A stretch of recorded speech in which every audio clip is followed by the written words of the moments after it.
一位女子在晨跑途中离奇失踪，她的车就停在公园门口，但人却消失得无影无踪。警方迅速展开搜索，但很快他们就发现这起案件没有看上去那么简单，各种矛盾的线索和证词说明案件背后一定还隐藏着不为人知的秘密。随着调查深入，人们才发现这名女子一直生活在一个被精心编织了多年的谎言帝国之中，而她的失踪只是这个帝国开始崩塌的前奏。大家好，欢迎来到西马调查局，我是西马。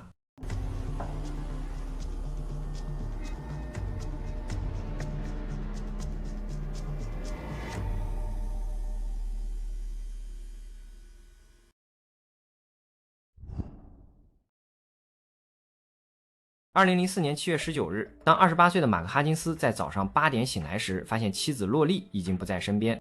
洛丽在富国银行担任股票经纪人助理，她几乎每天清晨5点就会起床去附近的 Memory Grove 公园晨跑，然后回家换好干净的衣服，再由马克开车送她去上班。但当天已经过了平时他上班的时间。马克注意到妻子的车不在停车场，于是理所当然地认为洛丽一定是跑完步后自己开车去了公司，没有叫醒睡过头的她。于是马克在家收拾了一下屋子，又出门买了一些东西。直到上午10点，马克打电话到洛丽的公司时，却被告知他根本没有来上班。就在那时，马克突然发现洛丽为今天准备好的上班服装仍然整整齐齐地放在家里。这时他才反应过来，妻子出门晨跑后也许根本就没有回来。马克立即拨打了911，但接线员告诉他，按照规定，成年人失踪必须满24小时后才能立案。但马克也没有坐着干等，他立即驱车前往洛丽跑步的公园，并在那里找到了妻子的汽车，车子就停在他惯常停放的位置，看起来没有任何异常。可马克找遍整个公园，就是不见洛丽的踪影。消息传开后，洛丽的同事、朋友和双方家人迅速聚集起来，一同参与搜索。警方也很快介入，尽管当时距离他失踪还不到24小时。盐湖城警方之所以如此迅速地展开调查，与2年前发生的一起案件密切相关。原来就在2002年，一位名叫伊丽莎白·斯马特的14岁女孩在自己的卧室遭到绑架。这起案件震惊了整个盐湖城，而且该案至今未破。伊丽莎白失踪的阴影依旧笼罩着这座城市。因此，当又一名年轻女性失踪时，警方不敢有丝毫怠慢，他们第一时间就派出了警犬搜索队，直升机也开始在低空盘旋，整个街区都展开了地毯式的排查。调查人员询问了洛丽的家人和朋友，他们得知洛丽跑步时有固定的路线，而且出于安全考虑，他独自跑步时总是沿着有车辆经过的道路。警方又询问了公园附近的居民，但他们都说没有见过洛丽。不过几位住在附近的女性说，他们最近在公园遇到过形迹可疑的陌生男子。于是人们开始推测，是否有人趁洛丽独自跑步时将她绑架了，就像2年前的伊丽莎白案一样。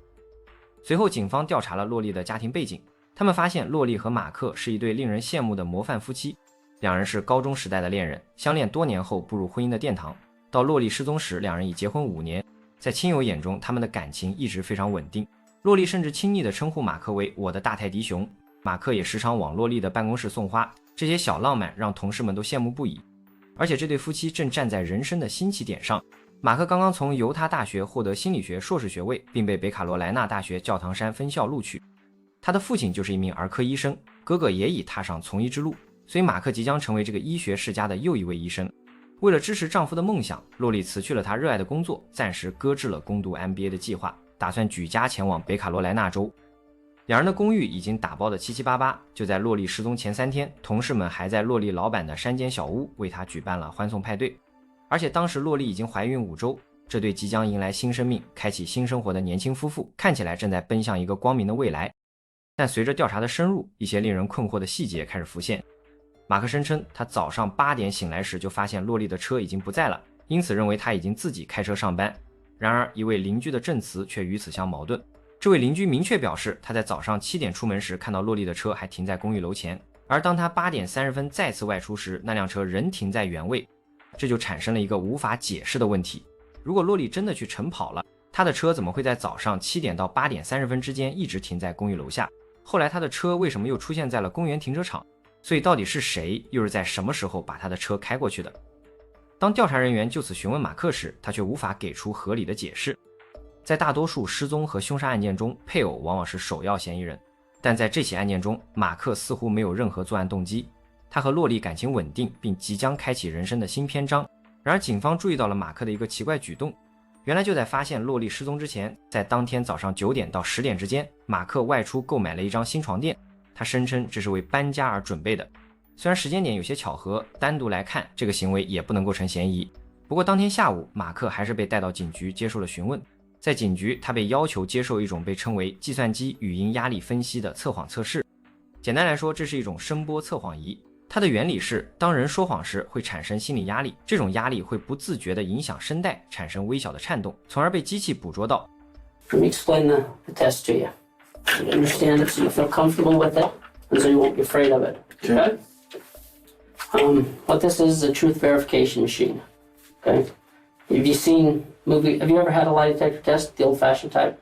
If you've seen them on TV, okay, they have like the box and they have all the arms going around, the papers rolling, the guy's sitting in the chair and he's all strapped up and all that stuff. Okay? That was developed in the 1930s. Okay? We're hoping technology's advanced a little more since then, and that's what this is. Okay? This is just a waiver form. It's basically saying you're taking this of your own free will. Nobody's forcing you or coercing you or anything of that nature. I do feel coerced into taking this. And how do you feel? I mean, let me explain this to you. Nobody's making you take this test. If you don't want to, you can walk right out that door. Right And now. what happens to me? You walk out the door and they take you back up to your car.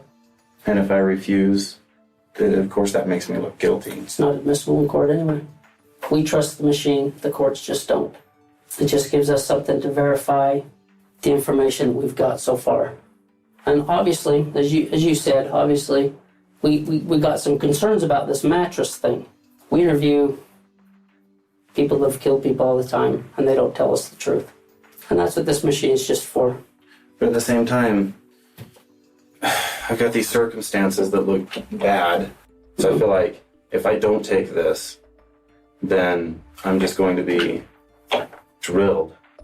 You have nothing to lose by this. I don't think I want to take it. Okay. 尽管马克的拒绝让警方对他有所怀疑，但他们目前并没有任何证据证明马克涉案。7月20日凌晨2点，也就是洛丽失踪的第二天，警方接到报警，称在距离马克和洛丽公寓约半英里外的一家酒店发生骚乱。原来那天马克没有回到自己的公寓过夜，而是住进了这家酒店。当警方和马克的兄弟斯科特赶到现场时，他们看到了令人震惊的一幕：马克全身赤裸，只穿着一双凉鞋，在酒店的走廊里狂奔。更令人不安的是，斯科特在马克的掌上电脑里发现了一条信息，那是马克写给所有人的留言。 This is justice. I'm so sorry. 在这起事件后，马克的家人决定立即将他送进精神病院接受检查。然而 FBI 侧写专家坎迪斯对这起事件却有着不同的解读。他指出，马克发疯时还穿着凉鞋，这与通常发生在真正的精神病人身上的情况有所不同。这话的言外之意便是，马克也许是在假装精神失常，他故意制造了这一幕，以便被送进医院，从而逃避警方的进一步调查。随着对马克调查的深入，一个令所有人都感到震惊的真相开始逐渐浮出水面。警方发现，马克的真实生活与他所描述的，就算不说天差地远吧，也是毫不相干。他有着完全不为人知的另一面。马克在全家人眼中都是一个勤奋好学的人，他经常在家里钻研各种教科书，有时甚至会请洛丽的母亲帮他写学期论文。他声称自己即将从犹他大学毕业，并已被北卡罗来纳大学医学院录取。但事实却是，马克从未被任何医学院录取，因为他从始至终都没有申请过任何医学院。更令人震惊的是，为了维持这个谎言，马克甚至多次飞往全国各地，假装去参加各种医学院的面试。他还告诉家人面试进展顺利，很快就能收到录取通知书。然而以上这些都还只是冰山一角。马克不仅没有被医学院录取，他甚至连犹他大学的本科学位都没有拿到。他其实早早就已经辍学了。那些堆满公寓的教科书，那些让岳母帮忙修改的学期论文，全都是他精心策划的表演，只为让身边的人相信他仍在努力学习。而马克的欺骗远不止于此，他曾告诉洛丽的母亲，自己在犹他大学精神病学研究所工作，负责主持心理治疗课程，但实际上他只是一名持证医疗保健助理和医院勤杂工，根本不是什么治疗师。医院官员还透露了一个荒诞的细节，马克在工作时佩戴的胸牌上写的名字是 Frog， 也就是青蛙，而不是他的真名。这个名字来源于一档电视节目中一对自恋的健美运动员的角色，这不是医院官方发放的胸牌，而是他自己做的。这些谎言如同多米诺骨牌一样接连倒塌，震惊了马克和洛丽的所有家人。他们一直以为这对夫妻不仅幸福美满，而且前途光明，没想到背后竟是一地鸡毛。人们开始猜测，马克之所以编织如此复杂的谎言，可能是因为他感受到了来自家庭的巨大压力。他的父亲是儿科医生，一个兄弟也是医生，另一个是电气工程师。在这样一个高成就的家庭中，马克可能觉得自己必须达到同样的高度。面对质问，马克向家人承认了自己在教育问题上的欺骗。他说自己一开始只是想撒个小谎，但没想到最后一发不可收拾，谎言就像滚雪球一样越滚越大。尽管马克承认了关于学历的谎言，但洛丽的家人仍然选择相信他与妻子的失踪无关。他们继续组织志愿者搜寻洛丽的下落。调查人员后来找到了最后能够确认洛丽还活着的证据，来自一家便利店的监控录像。7月18日周日晚间，也就是洛丽失踪前一天，这对夫妻一同出现在一家便利店的监控画面中。从录像来看，一切似乎正常。然而同一家便利店的监控还捕捉到了另一个画面。凌晨1点30分左右，马克再次来到这家商店，他是来买香烟的，但这次洛丽不在他身边。马克对此的解释是，洛丽因为第二天要早起跑步，所以已经上床睡觉了。这个解释听起来似乎也合情合理，但调查人员始终对那张新床垫耿耿于怀。他们前往马克经常去的教堂，检查了那里的垃圾箱，结果果然在那里找到了一张旧床垫。但奇怪的是，床垫中间的一块区域被人切割掉了。马克承认了这张床垫就是他扔掉的。他对此的解释是，因为洛丽月经量比较大，在床垫上面留下了血迹，所以才会扔了。然而这个解释无法说明为什么他要把旧床垫扔到教堂的垃圾箱，而不是自家公寓楼下，更无法解释为什么要切掉床垫的一部分。与此同时，调查人员对洛丽的汽车进行了仔细的检查，并发现了更多的疑点。根据车内后视镜和座椅的位置显示，最后驾驶这辆车的人比洛丽的身材要高大许多，也就是说车子很可能并不是洛丽开去公园的。调查人员还在后座发现了血迹，法医鉴定显示这是一种血液转移痕迹，也就是一个沾有血液的物体接触另一个物体时留下的印记。经过马克的同意，警方对公寓进行了更深入的搜查，结果他们发现洛丽的钱包、钥匙和手提袋都还在家里，进一步证明她那天早上根本没有出门跑步。在检查卧室时，调查人员在床头板和床头柜上发现了血迹。当一名警官打开床头柜的抽屉时，发现了一把带鞘的刀。就在这时，一直陪同搜查的马克露出了紧张的神情。他解释说，这把刀是他在童子军时期保留下来的。但警员注意到刀刃上似乎有血迹，上面还有一枚指纹。在这一发现之后，警方立即申请了搜查令，以进行更彻底的调查，并要求马克离开公寓。很明显，此时的马克已经成为洛丽失踪案的首要嫌疑人。7月24日，洛丽失踪后的第5天，马克构建的谎言帝国终于开始全面崩塌。